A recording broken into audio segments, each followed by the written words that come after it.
말씀 교제에 함께 하신 사랑하는 사명자 여러분, 주님의 이름으로 환영합니다. 우리 좌우들이 인사하겠습니다. 당신은 보배롭고 존귀하신 분입니다. 인사하겠습니다. 당신은 보배롭고 존귀하신 분입니다.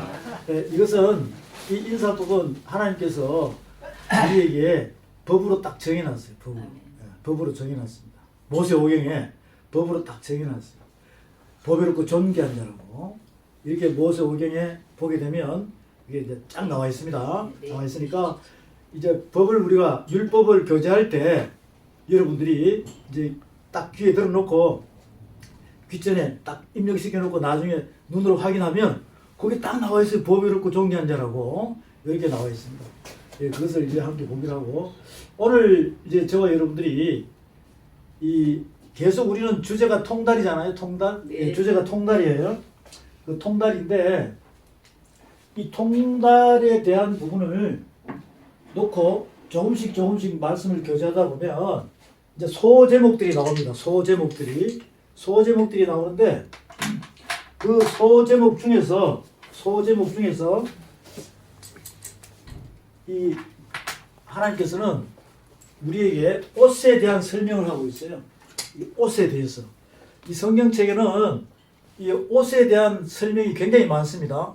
많은데 대부분 이 믿음의 사람들이 보면요, 그냥 이 천국 혼인잔치 예복만 생각한다고. 이 천국 혼인잔치 예복만 생각하는 거죠. 그러다 보니까 본인들이 하나님 보시기에 자격도 없는 사람이 본인 생각으로, 사람 생각으로, 육신의 생각으로 나는 빛나고 깨끗한 세마포 천국 혼인잔치 예복을 나는 입을 거야 라고 이렇게 자기 욕심적으로 생각한다 이 말이죠. 하나님께서는 우리에게 천국 혼인잔치 예복 있죠. 그 신부의 옷은, 빛나고 깨끗한 세마포 신부의 옷은 아무한테나 입혀주는 게 아닙니다. 아무한테나 입혀주는 게 아니라고.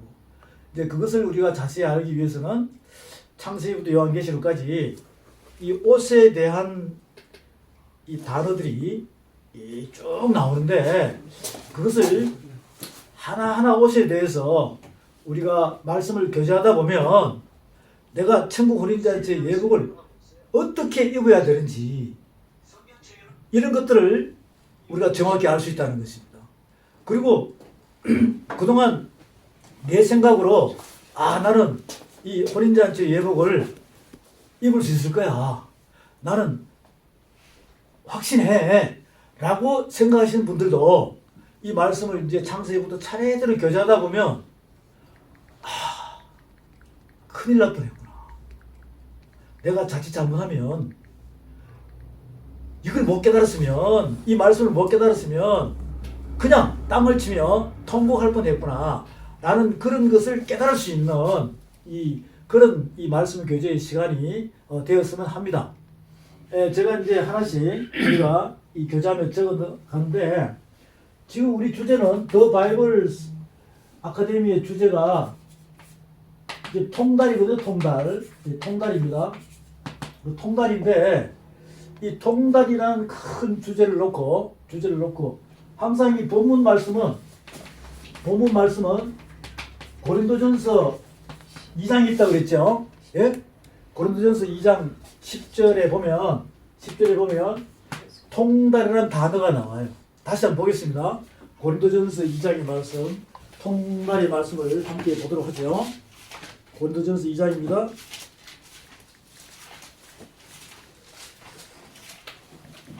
고린도전서 2장 말씀을 보게 되면, 자, 다 찾으셨습니까? 예. 예, 2장 9절 10절만 제가 선포하겠습니다. 기록된 바 하나님이 자기를 사랑하는 자들을 위하여 예배하신 모든 것은 눈으로 보지 못하고 귀로도 듣지 못하고 사람의 마음으로도 생각지 못했던 것 같으니라. 오직 하나님의 성령으로 이것을 우리에게 보이셨으니 성령은 모든 것 곧 하나님의 깊은 것이라도 통달하시느니라. 이렇게 말씀이 기록이 되어 있습니다. 그리고는 사람의 사정은 사람의 속에 있는 영예는 누가 알리요? 이와 같이 하나님의 사정도 하나님의 영예는 아무도 알지 못하니라. 등등등 이렇게 기록이 되어 있습니다. 그래서 고린도전서 2장 말씀에 이 내용은 성령이 오시면 그러면 지금 이 시대의 믿음의 사람들은 성령 체험을 한 사람이 있고 성령을 체험하지 않은 사람이 있어요. 요거 이해하시죠? 네. 성령을 체험한 사람이 있고 성령을 체험하지 않은 사람이 있습니다. 그 성령의 이 기름 부음, 즉 이 시대로 이야기하면 불 받는 거 있잖아, 불 받는 거. 그 성령을 체험한 사람이 있고 성령을 체험하지 않은 사람이 있어요. 근데 성령을 체험하지 않아도 성경 한 권 있잖아요. 66권. 약 1189장에서 약 1200장. 약 31,100절에서 쭉 이 약 133만 자 이것을 갖다가 달달달 외우는 사람도 있어요. 성령을 받지 않았는데도 그것은 자기의 머리로 외운 거예요. 머리로. 그 자기의 머리로 외우다 보니까 속 사람이 자라지 못합니다.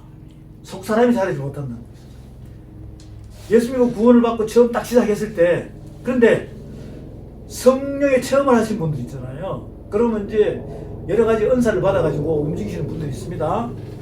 우리가 보면 예수 그리스도를 믿음으로 믿고 하나님의 사랑, 예수 그리스도 은혜로 구원을 받았다면 여기 사람이에요? 여기 사람이에요? 여기 사람이죠. 그럼 거듭난 상태에서는 우리 모두가 각자가 어린아이이기 때문에 절대적으로 이 성경 말씀을 통달할 수 없어요. 시간이 지나면서 신령한 영의 양식의 말씀으로 믿음은 들으면서 하고 들으면 그리스도의 말씀 마음에 믿어 의에 이루고 이렇게 해서 자꾸 자라야 되는 거죠. 그 속 사람이 자라야 신령한 영의 양식으로 젖 먹고 죽 먹고 밥 먹고 단단한 식물 먹고 이렇게 자라야 입으로 선포할 수가 있습니다. 믿음은 들으면서 나고 들으면 그리스도의 말씀입니다. 마음에 믿어 했을 때 이 말씀이 빛이 되어서 내 안에 있는 어둠과 싸워서 어둠이 물러가고 이 말씀의 빛으로 내가 자꾸 이렇게 자라는 겁니다. 말씀이 말씀 충만 성령 충만 이렇게 될 때 장성한 분량으로 자라게 되면 그때 이제 이 입술을 통해서 나팔수가 되어서 파수꾼의 역할을 할 수 있다는 것이죠. 결국은 뭐냐면 귀머거리, 소경, 덩어리, 안전병에서 해방이 되어야 속 사람이 자란다는 겁니다. 그러면 철이 든다는 이야기죠. 그렇게 되어야 하나님의 영을 가진 자는 하나님 아버지의 마음을 알고 만왕의 왕의 법을 안다는 것이죠. 그런데 그렇지 않은 상태에서 자기 지식과 머리로 이 성경을 1독, 5독, 100독, 200독 해가지고 달달달달 외우는 상태로 진행이 되면 귀만 커지고 머리만 커지는 상태가 됩니다. 자칫 잘못하면 누룩이 들어간다는 거죠. 그 누룩이 들어가면 독사의 자식이 되어버리죠. 독사의 자식이 되어버려요. 그렇기 때문에 우리가 이 통달을 하려면 성령의 기름 부음과 여러분들이 이렇게 예수 그리스도를 믿음으로 딱 거듭날 때 여러분의 머리 모든 것이 없어지고 그리스도의 머리로 딱 바뀌어야지만 그 그리스도로부터 내려오는 하늘 위의 말씀의 기름 부음이 여러분의 모든 몸 전체를 발끝까지 적셔져야 이 성령의 운행의 능력이 여러분의 덧입힘 돼가지고 통달할 수 있다는 것입니다. 그러면 나의 육신의 생각이 없겠죠. 나의 육적인 자아와 이런 것들이 모두 없어지는 상태에서 그리스도화 되어서 나가야 이게 통달의 능력으로 갈 수 있다는 것입니다. 그 첫 모델이라고 그랬어요. 베드로라고 그랬습니다. 그 첫 모델이 누구라고요? 베드로라고 했어요. 베드로. 학문 없는 범인. 그런데 성령을 받고 나니까 말씀 선포하면 막 안수가 이루어지고 아픈 자가 낫고 안전병이 일어나고 이거 사도 요한도 마찬가지죠. 바울도 마찬가지예요. 자, 이렇게 진행되는 부분을 우리가 볼 때 자, 우리 안에는 그리스도가 계십니다. 그럼 이거 통달해야 돼, 안 해야 돼요? 그런데 세월이 히브리서 5장 11절이 그러죠. 때가 어림으로 멜기세덱에 관하여 너희가 아는 거는 많으나 영적 게으름에 해석하기 어렵다고 했어요. 아직도 젖을 안 먹고 단단한 식물을 못 먹을 자가 되겠다. 때가 오래. 우리가 육적으로도 태어나서 학교 가면 초등학교, 중학교, 고등학교, 대학원 나오는데 몇 년 걸리냐면요. 20년, 25년이면은 석사, 박사 학위 받아요. 초등학교 6년, 중고등학교 6년, 대학교 4년, 또 2년 해가지고. 그런데 25년, 30년 하면 석사, 박사 되는데 그러면 가르칠 수 있잖아요? 근데 왜 이 믿음의 사람들은 교회를 개척해서 수십 년 다녀도 아직 젖이나 먹는 상태로 있는가? 예수님께서는 마태복음 24장에서 젖 먹는 자에게 화가 있다고 그랬어요. 젖 먹이는 자와 젖 먹는 자에게 화가 있다고 그랬습니다. 그럼 그건 무슨 의미입니까? 사도 바울께서도 고린도전서 3장에서 복음을 전하면서 이렇게 얘기합니다. 내가 이제 너희들에게 밥으로 하지 않고 젖으로 하겠다는 거예요. 젖으로 하겠다는 겁니다. 베드로께서 계속 이야기하죠. 베드로전서 2장에서도 너희들은 사람의 쾌유를 버리고 갓난 아이같이 신령한 젖을 사모하라. 그래서 그것을 먹고 장성한 분량으로 자라서 제사장이 되라. 대제사장이 되라라고 이렇게 말씀하고 있잖아요. 그 온통 성경 말씀은 이렇게 통달하라는 겁니다. 통달하라는 거예요. 통달하라는 겁니다. 그러니까 이제 저와 여러분들이 고린도전서 2장 10절에도 이 통달에 대한 바울께서 말씀하셨고, 그러면 예수 그리스도께서는 통달했어 안 했어요?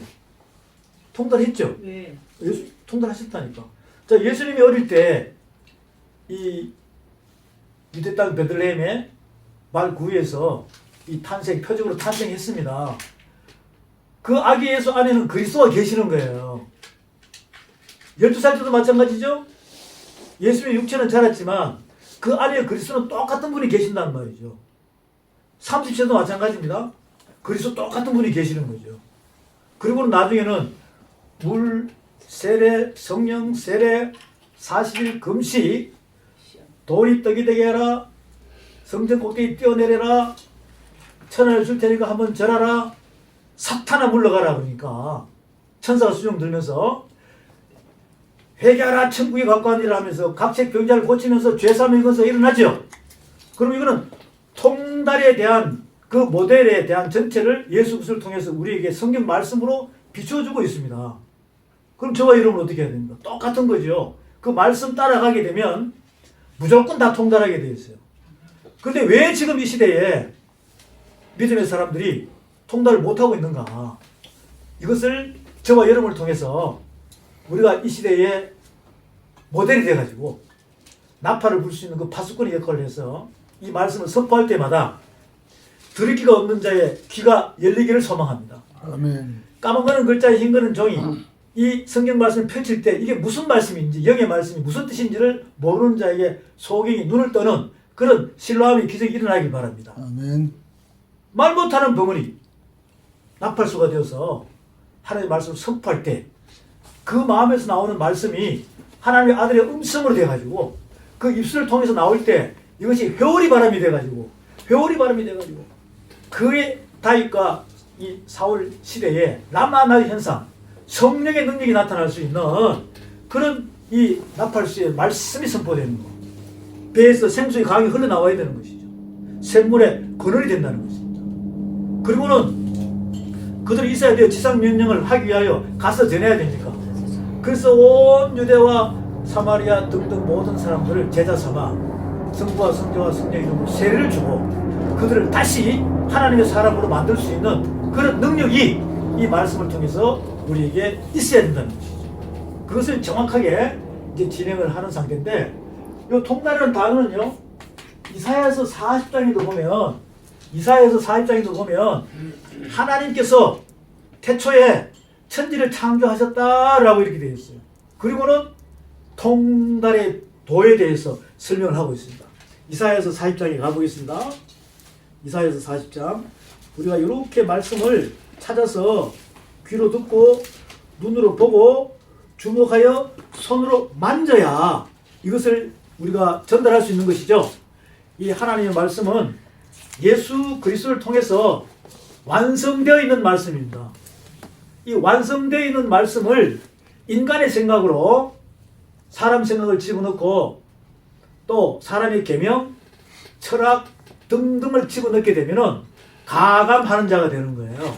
가감하는 자가 됩니다. 그것을 곧 누룩이라고 그러죠. 자, 예수님께서 이 서기관 바리새인들한테, 사두개인들한테 뭐라 그럽니까? 제자들한테 저들의 누룩을 조심하라. 나중에 깨닫죠. 그럼 지금 시대에도 그런 종교 지도자들이 많다는 거예요. 신앙생활을 함께하는, 신과 동행하는 하나님의 몸성전인 사람들은 절대로 누룩을 섞지 않습니다. 하나님의 말씀대로, 법대로 너희가 진리를 알지니 진리가 너희를 자유케 하리라 라는 상태에 그 말씀대로 가지 절대로 사람 생각을 넣지 않습니다. 그래서 하나님께서 우리에게 이사야서 40장에 보게 되면 12절부터 볼게요. 12절부터 보면 누가 손바닥으로 바닷물을 헤아렸으며 뺨으로 하늘을 지었으며 땅에 티끌을 되에 담아 보았으며 명칭으로 산들을 간칭으로 작은 산들을 달아 보았으랴 이렇게 나오죠. 그럼 하나님께서는 이사야 이 선지자에게 기름을 부어가지고 천지 창조에 대한 것을 다 가르쳐줬다는 얘기죠. 그 이사야 선지자는 천지 창조에서 다 안다는 것이죠. 우리가 잠깐 이 생각을 돌려서 욥기서 이 욥기서는요, 욥기서 전체가 천지 창조에 대한 이 부연 설명을 한 참고서예요. 욥기서는요, 욥기서 1장부터 욥기서 42장 전체가 천지 창조에 대한 참고서의 부연 설명입니다. 하나님께서는 욥을 자기 생각으로 가고 있는 욥을 자칭 의인을 갖다가 하나님의 말씀의 의인으로 딱 바꾸는 상태에서 필요한 것이 천지 창조에 대한 모든 설명이었어요. 그 욥기서는 수많은 분들이 욥기서에 대해서 강의를 하는 분들이 많습니다. 근데 잘 들어보면 하나님의 방법하고 어긋나며 간다니까. 그 결론을 내가 내려주면 욥기서는 천지 창조, 창세기 1, 2, 3장이 뭐라고요? 참고서예요. 그 욥기서에 보면은요, 천지 창조에 대한 모든 것들이 속속들이 나와 있어요. 속속들이 나와 있다고. 자, 그것을 지금 이사야서에서 12절에서 누가 손바닥으로 바닷물을 헤아렸으며 뺨으로 하늘을 지었으며 땅에 티끌을 대에 담아 명칭으로 산들을 간칭으로 작은 산들을 달아보았으랴 누가 여호와의 신을 지도하였으며 그의 모사가 되어 그를 가르쳤으며 그가 누구로 더불어 언언하셨으며 누가 그를 교훈하였으며 그에게 공평의 도로 가르쳤으며 지식을 가르쳤으며 통달의 도를 보여주었느냐. 정확하게 통달이라는 단어가 나오죠. 이것은 히브리어 원어로도요, 정확하게 요거는 그렇게 기록이 되어 있습니다. 예. 그래서 이제 통달에 대한 의미를 알았죠. 아, 통달은 모르는 것이다, 다 아는 것이다. 그 지식으로 아는 것이다, 영어로 아는 것이다. 그래서 속 사람이 자라서 어릴 때는 모르지만 철이 들면은 다 알게 되는 겁니다. 예수님께서 이 땅에 오셔가지고 1살 때나 12살 때는 복음을 안 전했습니다. 죄사함의 권세가 안 나왔어요. 근데 30세가 지나고 난 뒤에 물세례, 성령세례, 40일 금식, 몸, 혼, 영에 돌이 떡이 되게 하라 이거 있잖아요. 몸, 혼, 영에 대한 테스트에 합격하니까 그때부터 죄사함의 권세가 나오기 시작했어요. 왜? 말씀 충만, 성령 충만이 되어야 이게 생물의 권위에 비해서 배에서 생수의 강이 흘러나와야 하나님 말씀의 궁창 위에 물이, 셋째 아들의 궁창 위에 물이 나와야 한 번 먹으면 영원히 목마르지 않은 그런 말씀의 생명수가 된다는 거 아닙니까? 그렇지 않으면요, 안 되는 거예요. 그래서 우리는 누구나 다 하나님께서 성령으로 거듭난 사람들은 너희들이 다 그렇게 통달을 해라는 하나님의 왕명입니다. 왕명. 그리고 본인들이 속사람이 뭐 젖먹이를 쓰려면 젖먹이를 있으면 되고 또 12살로 있으면 되고 장성한 분량으로 폭발하려면 폭발하면 되고 그것은 여러분 생각이라니까. 근데 하나님의 사랑은 똑같습니다. 우리 보고 다 뭐하라? 통달하라는 거예요. 통달하라는 거죠. 아, 우리가 하나님의 사랑이시라 서로 사랑하라 그러잖아요. 그럼 서로 사랑하라 이거 창세기 2장에서 돕는 배필이라는 단어가 나오죠. 돕는 배필. 그 돕는 배필이라는 단어가 나오는데 대부분 이렇게 많이 생각하더라고. 아, 저 자매는 목사 사목감이야. 이 돕는 배필감이야. 이렇게 얘기한다고요. 그것은 우리의 육적인 생각이고 성경책에서 나오는 그 돕는 배필은요, 뭐냐면 그리스도께서 내 안에 오셨기 때문에 나는 신부로서 거듭난 상태에서 애기잖아요, 애기. 그러면 이 그리스도의 돕는 배필이 되려면 아기로 있어야 돼요? 자라야 돼요? 신부의 장성한 분량으로 자라는 이 자체를 돕는 배필이라고 합니다. 이것을 돕는 배필이라고 그래요. 하나님께서 영으로. 그런데 이것을 바깥으로 생각하면 착각이 올 수도 있다는 것입니다. 우선 내가 먼저 하나님의 말씀 안에서 영으로 자라가지고 돕는 배필이 되면 하나님 나라의 능력이 임한 상태에서 목사님과 사모님 이렇게 합하면 얼마나 좋은 이 아름다운 이 그림이 나오겠습니까? 그래서 이런 것들 잠깐 하나만 탁 터치하면 방향을 잡을 수 있다는 것이에요. 그런 계기인데 그래서 우리가 이 통달에 대한 의미를 자꾸 교제하면서 조금씩 이렇게 지경을 넓히면서 한번 우리가 보도록 하겠습니다. 자, 조금 전에 욥기서 이야기했죠. 저분은 이상하네. 왜 욥기서가 천지 창조에 대한 이 참고서라고 했지? 내가 알기로는 그게 아닌다 하는 그런 이 의아심을 갖는 분들이 상당히 많더라고요. 많은데 우선 제일 마지막에 항상 하나님께서 제일 마지막을 우리에게 깨닫게 해주는 거예요. 앞에는 서론입니다. 서론, 본론, 결론 따님 결론에 가서 한번 보게 되면 욥기서를 한번 가볼까요? 욥기서 38장으로 가보겠습니다. 욥기서입니다. 욥기서 38장부터 보게 되면 이것은 누구나 보더라도 이해가 될 겁니다. 아, 천지 창조에 대한 말씀의 설명이구나. 욥기서 38장 말씀 보겠습니다. 자, 이명선 목사님 1절부터 선포합니다. 때에 여호와께서 폭풍 가운데서 욥에게 말씀하여 가라사대 무지한 말로 이치를 어둡게 하는 자가 누구냐? 너는 대장부처럼 허리를 묶고 내가 내게 묻는 것을 대답할지니라. 내가 땅에 기초를 놓을 때 내가 어디 있었느냐? 내가 깨달아 알았거든 말할지어라. 누가 그 도랑을 정하였는지 누가 그 준승을 그 위에 띄었는지 내가 아느냐? 그 주초는 무엇이 위에 세웠으며 그 모퉁이 돌은 누가 놓았었느냐? 그때 새벽별들이 함께 노래하며 하나님의 아들들이 다 기쁘게 소리하였느니라. 바닷물에 태에서 나온 같이 넘쳐 흐를 때에. 자, 됐습니다.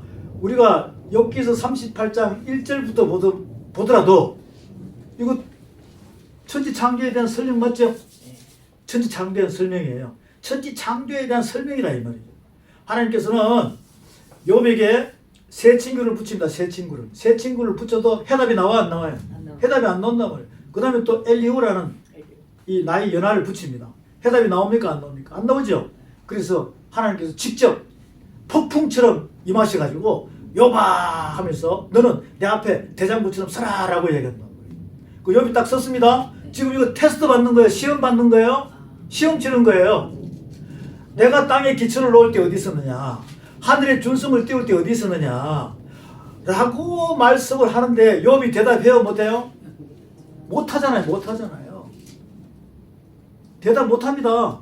계속 질문해요. 계속 질문합니다. 8절에 바닷물이 태에서 나온 같이 넘쳐 흐를 때 문으로 그것을 막은 자가 누구냐? 그때에 내가 구름으로 그 어복을 만들고 흑암으로 그 강보를 만들고 계안을 정하여 문과 빗장을 베풀고 등등등 계속 질문합니다. 18절에 봅니다. 땅의 넓이를 내가 측량하였느냐? 다 알거든 말할지니라 그랬죠. 다 알거든 말할지니라. 네. 땅의 넓이를 내가 측량하였느냐? 다 알거든 말할지니라. 욥이 대답합니까? 못하죠. 대답 못하는 거예요. 그리고는 쭉 또 내려가서 25절에 봅니다. 누가 폭우를 위하여 길을 이었으며 우레의 번개가 일렀으며 사람 없는 땅에 사람 없는 광야에 비를 내리고 이거 다 이야기 못해요. 31절 내가 묘성을 메어 떨게 되느냐 삼성의 띠를 풀겠느냐 내가 12궁성을 때를 따라 이끌어야 되느냐 북두성과 그 속한 별들을 인도하겠느냐 내가 하늘의 법도를 아느냐라고 이야기하는 거예요. 욥은 한마디도 대답 못했어요. 못했다니까. 우리가 이 별에 대한 별이 많이 나오죠. 12궁성 그리고 삼성, 묘성 이런 별에 대한 것도요. 성경 말씀 안에서는 우리에게 자세하게 설명을 해주고 있습니다. 자, 그리고 또 보면 39절에 보겠습니다. 39절에 내가 암사자를 위하여 식물을 사냥하겠느냐 젊은 사자의 식량을 채우겠느냐. 41절 까마귀 새끼가 하나님을 향하여 부르짖으며 먹을 것이 없어서 오락가락할 때에 그것을 위하여 먹을 것을 예배하는 자가 누구냐. 까마귀. 이렇게 막 설명을 하거든요. 설명을 합니다. 잠깐 여기 까마귀에 대해서 잠깐 나왔는데 한번 저하고 한번 눈을 한번 맞춰보죠. 저하고 눈을 맞춰보죠. 까마귀. 우리 김태진님, 성경에서 까마귀 하면 어디서부터 출현합니까? 성경을 한눈에 쫙 펼쳐보면 창세기부터 이렇게 창세기부터 자, 말라기, 그리고 마태, 마가복음, 누가복음, 요한복음, 사도행전 1장 1절부터 11절까지 해야 이게 사복음서가 되는 거예요. 그리고는 이 사도행전 2장부터 유다서, 그리고 요한계시록이에요. 그 창세기부터 요한계시록 안에 지금 김대진님한테 질문합니다. 까마귀 새 알죠? 그 까마귀에 대해서 그동안 40년 믿음 생활을 했으면 성경을 봤을 거 아니냐고, 또 설교도 들었을 거 아니냐고. 근데 지금 욥기서에서 욥이 하나님께서 욥한테 질문합니다. 41절 찾았습니까? 네. 까마귀 새끼가 하나님을 향하여 부르짖으며 먹을 것이 없어서 오락가락할 때에 그것을 위하여 먹을 것을 예배하는 자가 누구냐 그랬어요. 예? 까마귀 나오죠? 예. 자, 김대진님, 까마귀라는 새가 어디서부터 출현하냐고요. 몰라도 상관없는데 계속 몰라야 돼, 알아야 돼. 예? 창세기 노아의 방주. 컨닝하면은 눈 돌아가고 입 돌아간다니까. 아니 뭐 그래. 예. 그 어쨌든 노아의 방주에서 있죠. 예? 자, 저를 보시라고. 노아의 방주에 노아께서 제일 처음에 까마귀 날려보내죠. 네. 그 다음에 또 비둘기. 뭘 날려보내? 비둘기를 날려보낸다니까. 이거 이해됐죠? 네. 자, 그러면 이걸 잘 생각하는 거예요. 성경 말씀은 알파 오메가입니다. 시작하면 끝. 처음 하면 나중이에요. 요렇게 보기도 하고 한 번에 봐야 돼요. 그러면 창세기부터 아담부터 지금까지 보면은 우리가 보면은 하나님의 타임라인으로 보게 되면은 이 세상의 해아래 시간표로 보게 되면 6,000년이 지난 거예요. 그렇죠? 그러면 앞으로 몇 년? 사람들 1,000년 이야기하죠? 그러면 하루가 1,000년 갖고 하면은 며칠 지난 거예요?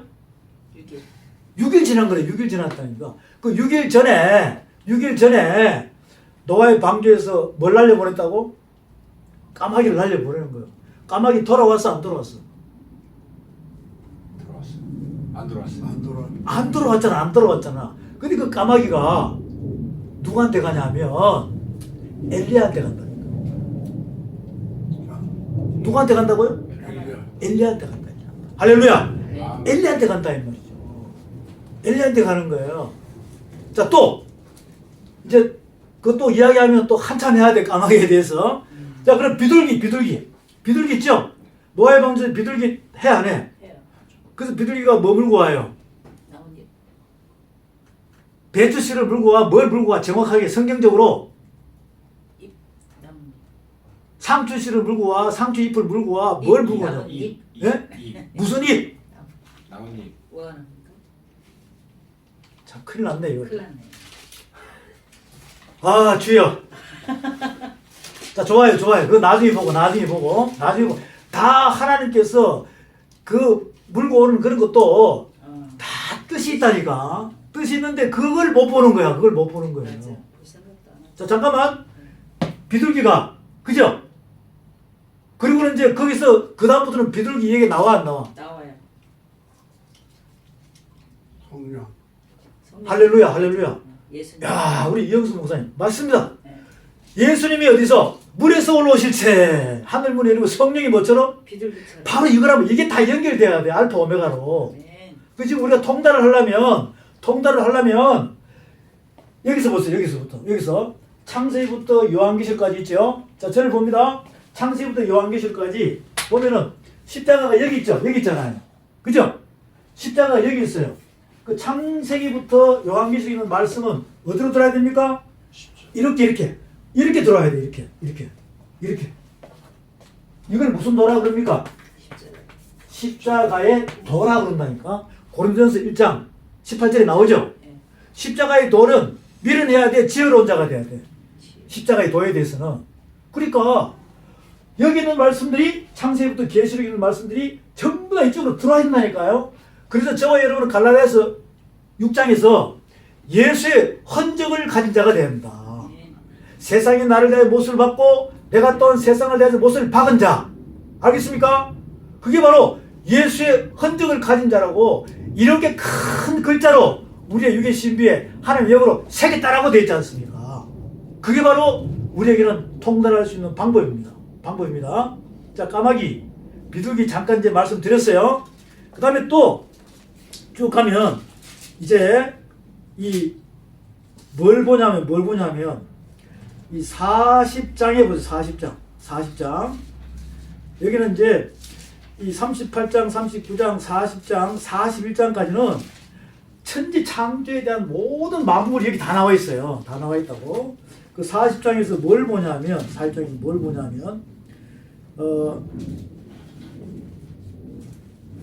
쭉 가서 15절부터 볼게요. 15절부터. 자, 15절부터 19절까지 김대진님 큰 소리 한번 선포해 보세요. 나는 히브리 땅에서 끌려온 40장 욥기서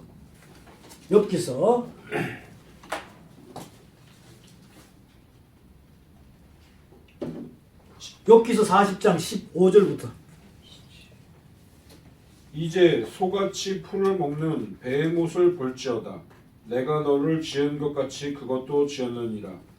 그것의 힘은 허리에 있고 그 뚝심은 배의 힘줄에 있고 그것이 꼬리치는 것은 백향목이 흔들리는 것 같고 그 넓적다리의 힘줄은 서로 얽혀 있으며 그 뼈는 녹관 같고 그 뼈대는 쇠 막대기 같으니 그것은 하나님이 만드신 것 중에 으뜸이라. 그것을 지으신 이가 자기의 칼을 가져오기를 바라노라. 자, 여기서 지금 성경책이 이제 막 이것저것 나오다 보니까 그런데 15절 이명선 목사님 선포해 주세요. 40장이요? 예. 이제 소같이 풀을 먹는 하마를 예, 볼지어다. 하마입니다. 하마. 여기 이제 하마로 나와 있어요. 하마. 우리 하마 본 적 있죠? 네. 하마는 입이 돼지보다 커요, 작아요? 커요?